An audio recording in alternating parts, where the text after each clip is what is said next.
A car accident changed the fates of two people. Flanders, a man who had done good deeds for years, slid into the abyss because of a bag of money, while Homer became a hero in everyone's eyes. It all started with a deeply ironic community service assignment. Flanders volunteered to pick up trash outdoors as an act of kindness, while Homer was sentenced to community service for causing a scene in court. He lay on a pile of garbage, refusing to work and mocking Flanders for being a fool, doing so much for the town yet never receiving any gratitude. Why, thank you, Homer. Not a compliment saying you're dumb.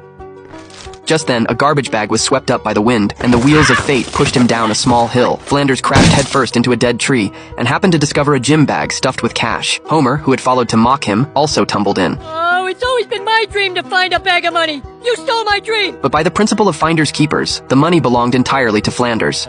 A do-gooder like you finding this money is proof that karma is real, which sucks. Back home, Flanders neatly stacked the money and pondered what to do with it. He thought of his most upright grandfather, Flanders the First. His grandfather had been the town sheriff, and from a young age, Flanders had learned one lesson: the harder it is to do good, the better the person. Flanders decided to donate the money, untouched, to the orphanage. The director was so delighted she couldn't stop smiling. In the end, Flanders made the donation in his grandfather's name. Meanwhile, a Texas tycoon had squandered his fortune through extravagance and was now buried in debt. Unable to collect the money, the debt collectors took his life instead. Just then, the television broadcast news of Flanders' donation, money from a long-forgotten gym bag. The debt collector pulled out his notebook and found it matched an old debt from Springfield. I spoke to the generous donor who insisted on anonymity.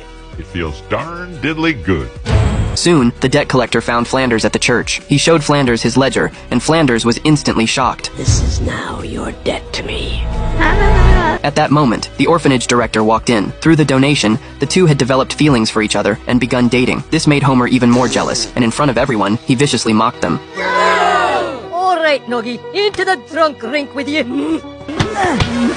Marge was furious at the sight and made Homer sleep outside. Meanwhile, the hitman arrived at the address the boss had given him, which happened to be Homer's house next door to Flanders. Since Homer often stole things from Flanders, it was obvious this was Flanders' home. Not to mention Homer was even covered with a blanket from Flanders' house at that very moment. Stop it, boy. Stop it.